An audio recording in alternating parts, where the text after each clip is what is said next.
We're joined now by Dali Yang. He's a professor of political science at the University of Chicago. So a lot to get here, Professor. First of all, these latest tariffs, how significant are they? Canada, the EU, these close U.S. allies already hitting out against this announcement. Well, absolutely, because Canada happens to be the largest exporter of steel to the United States.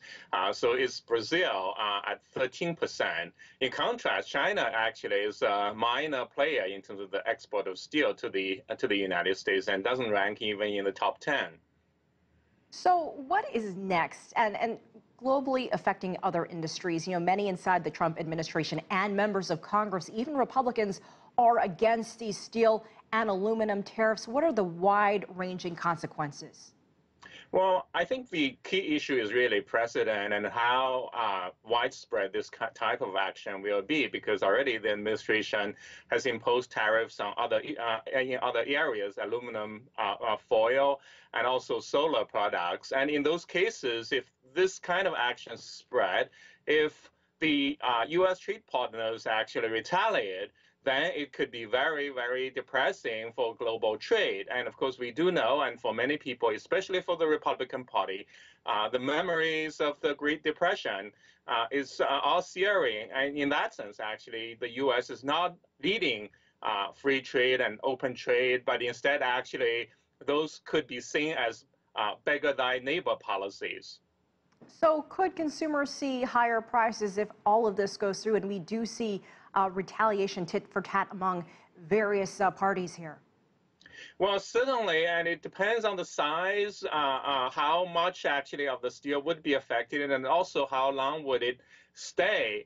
But already in the solar area, which recently happened, already there have been some layoffs by actually businesses that rely on imported parts and so on. So in this particular case, certainly in the short run, there will be a drought, and already you see the market's reactions and so on. And especially for manufacturers that rely on imported steel, you see their stocks actually fell more significantly today in the markets.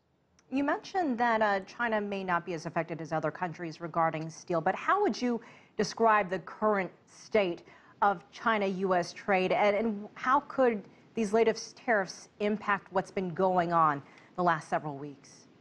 Well, there's a lot of interest in China in terms of the administration's actually policies towards China. And in some sense, they read this a little more positively, saying that the administration is targeting a global issue rather than singling China out.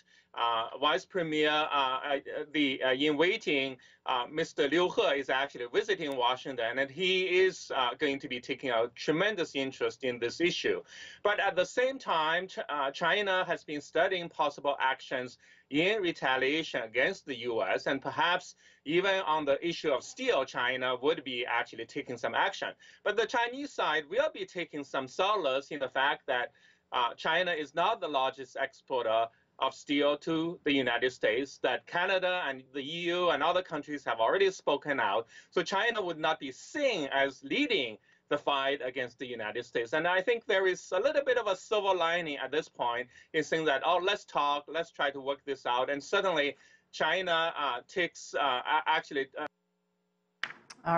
to heart that it's not being singled out for attack by the U.S. government at this very point. But at the same time, however, there are a lot of concerns that China has not been moving as swiftly in terms of reform, in terms of opening markets, in terms of fulfilling the promises of taking more market-oriented actions in its own economy. All right, Professor Dali Yang, thank you for joining us from Chicago. You're most welcome.